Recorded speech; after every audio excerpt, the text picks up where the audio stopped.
திருக்குறளை எழுதியவர் யார்? ஔவையாரா? ஔவையார் இல்ல, திருவள்ளுவர். மம்மி, நான் ஒரு கேள்வி கேட்கறதா? கேளு. ஒரு ஸ்டேடியம்ல பலமா காத்தடிச்சா ஏன்? தெரியலையே. ஏன்னா அங்கெல்லாம் ஃபேன்ஸ் இருந்துச்சாம். எலி வந்து ஒன்னு மிச்சம் வச்சுட்டு போச்சு, அது என்ன?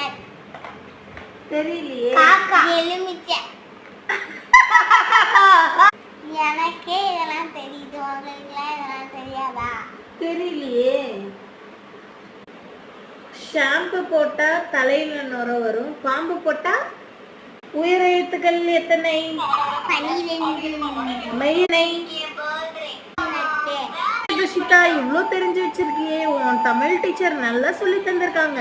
ஆமா, எங்க மேம் சூப்பரான மேம், நல்லா தான் சொல்லி தருவாங்க.